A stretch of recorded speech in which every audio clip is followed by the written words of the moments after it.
So our East Coast voyage continues, heading north in early April, leaving Carter's Basin in the Gold Coast and sailing north to explore the Moreton Bay Islands, the southern Moreton Bay Islands.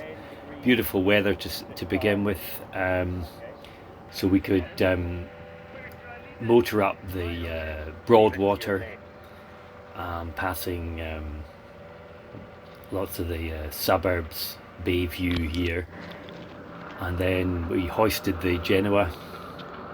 Nice southerly breeze, light breeze, the tide with us. Try and time the tide, and heading north, Carol and I, for which was going to be 3 weeks, voyaging around the Moreton Bay Islands. So to begin with, we are following the beacons up the South Stradbroke Island Channel. There's the beacon to beacon guide which can be used, but we used the Navionics charting, and you have to be really careful going up here because it really is shallow.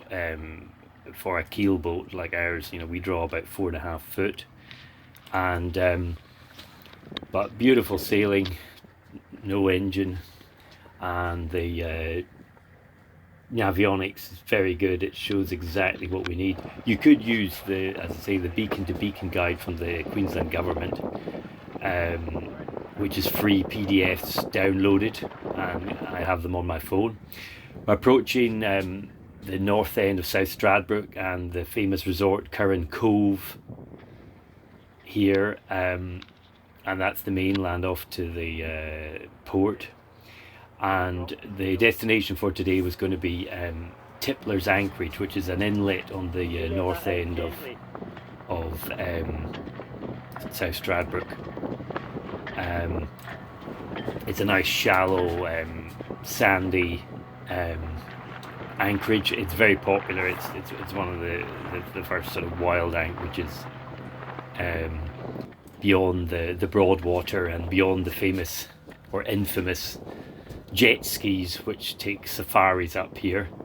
So you can see us here going near the navigation mark and snucking in near the beach in about I think I anchored in about 10 foot of water. There's about a 3 foot rise and fall of the tide, so it's a pretty good anchorage. It's sheltered from every direction except the northwest. You probably get some northwest in here, but it's pretty sheltered.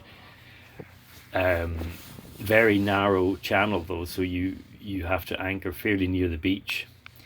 And I've shown you my Dyneema loops I made, soft shackles I made in the winter down with the COVID time, and I'm using that on the Genoa. The good thing with Dyneema is it's hugely powerful, hugely strong, and of course it's soft, so there's no metal to hurt your eyes.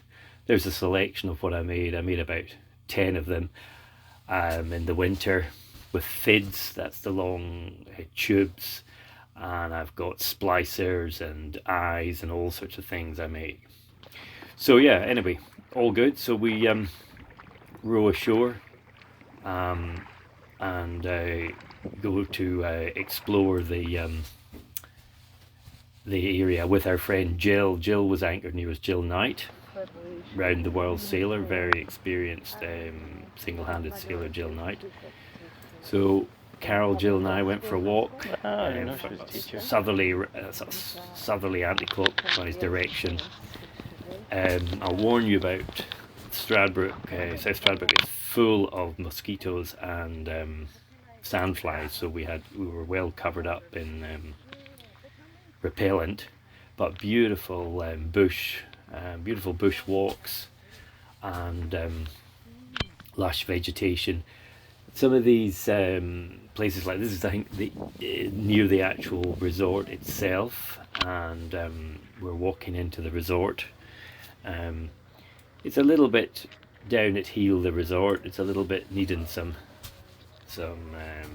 refurbishment, but it's a good family place if you want to be relatively isolated, and it's got cabins, and it's got a beautiful swimming pool, which I didn't actually show you.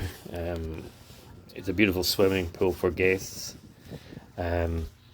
which and then look at the swamp area. There's a boardwalk, and you can go to this swamp area, which is full of wading birds, ducks, and then there's some bush birds, and I think there's even birds of prey flying over the top there. It's quite a amazing contrast with the sandy, really a large sandbar island, but Yeah, it's it has amazing. this swamp area, which we walked through on it in part of our walk before we went to the walked east to the Pacific coast and the beach. And you can see someone's been up here in a four-wheel drive, and there is a small community up here. Anyway, the next day it was time to leave, and Carol and I headed off from the anchorage, heading north among this absolute maze of islands, with narrow channels running through.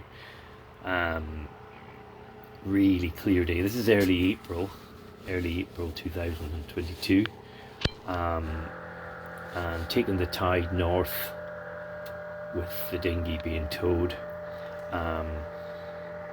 No wind whatsoever, so we couldn't even hoist the Dyneema. Just the little Mercury 2-stroke 8 horsepower, probably a 10-year-old engine, but a great little engine. And you can see the warning here, moving sandbars, really shallow, down to like 8 foot below us at times. And then approaching jumping, this is the inlet from the sea, which is a really dynamic moving sandbar place, and exposed to the easterly wind, of course, but such a beautiful place, very popular with fishermen. And then that was our anchorage for the first leg of our voyage around Moreton Bay Island.